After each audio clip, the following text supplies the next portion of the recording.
அனைத்து உரிமை குரல் நண்பர்களுக்கும் வணக்கம். எனக்கும் சீமானுக்கும் 1008 கருத்து வேறுபாடுகள் இருந்தாலுமே நிச்சயமாக அவர் இந்த வகையில் என்னால் பாராட்டாமல் இருக்கவே முடியல அப்படின்னு சவுகு சங்கர் பார்த்தீங்கன்னா ஒரு பரபரப்பான பேட்டி கொடுத்திருக்காரு. இது குறித்து அந்த வீடியோவில் முழுமையாக பார்க்க போகிறோம், வாங்க பார்க்கலாம்.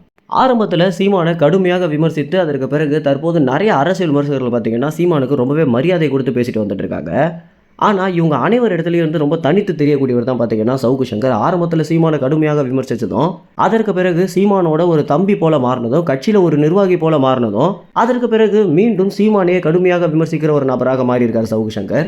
இந்த மாதிரி ஒவ்வொரு சீசனில் மாறி மாறி தன்னுடைய ஆதரவு கொடுத்துட்டு இருக்கக்கூடிய சவுகு சங்கர் அவர்களுக்கு பார்த்தீங்கன்னா நிறைய பேர் என்ன சொல்லிட்டு வந்துட்டு இருக்காங்க அப்படின்னா, இவர் ஒரு பணத்தை வாங்கிட்டு விமர்சிக்கக்கூடிய நபர் அப்படின்னும், சவுகு சங்கர் அப்படின்றவர் ஒரு நடுநிலையான பத்திரிகையாளரே கிடையாது அப்படின்றத சவுகு சங்கர் மேலே வைக்கக்கூடிய ஒரு மிகப்பெரிய குற்றச்சாட்டாகவே இருக்கு.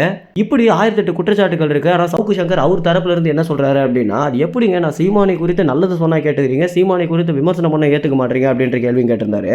இது குறித்து சாட்டை துரைமுருகன் தான் பாத்தீங்கன்னா ஒரு வீடியோல உண்மையிலேயே சவுகு சங்கர் பணத்தை வாங்கிட்டு தான் விமர்சனம் பண்றாரு அப்படின்றத ஆதாரத்தோட வெளியிட்டிருந்தார். இதற்கு பிறகு சவுகு சங்கர் அவர்கள் எந்த ஒரு பதில்வாதமே வைக்கல. இதுல இருந்து அவர் இதை ஏத்துக்கிட்டாரு அப்படின்னு அனைவருக்குமே தெரிய வந்துருந்துச்சு. இப்படி போயிட்டு இருக்க சூழல்ல இதை எதையுமே கண்டுக்காம தொடர்ச்சியாகவே சவுகு சங்கர் பாத்தீங்கன்னா சீமானை குறித்த அவதூறுகளையும் திமுக கட்சி குறித்த அவதூறுகளையும் பரப்பிட்டு வந்துட்டு இருக்காரு. இதுல இருந்தே அவர் அதிமுகவிடமோ பாஜகவிடமோ பணம் வாங்கிட்டு தான் செயல்படுறாரு அப்படின்றது தெள்ள தெளிவாக தெரிய வருது.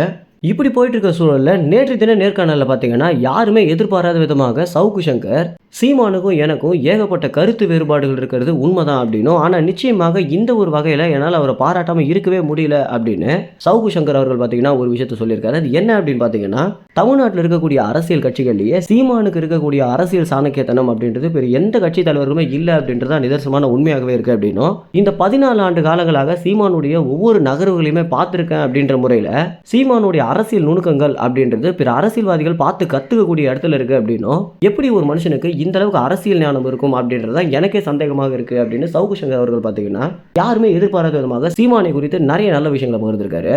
ஏன்னா இந்த நேர்காணலையே சீமான் அப்படின்னு பேச்சு வந்த உடனே இவர் என்னென்ன விமர்சனம் பண்ண போறாரு அப்படின்னு அனைவருமே பார்த்துட்டு இருந்த நிலையில சம்பந்தமே இல்லாம சீமானை குறித்து ஒரு ஆதரவா பேசியிருக்கிறது அனைவருமே ஒரு பெரிய ஆச்சரியத்துக்குள்ளாகி இருக்கு அப்படின்னு தான் சொல்லி ஆகணும். மேலும் இந்த ஒரு தகவல் குறித்து என்ன நினைக்கிறீங்க அப்படின்ற உங்க கருத்துக்களை கமெண்ட்ஸ் தெரிவிங்க. நன்றி, வணக்கம்.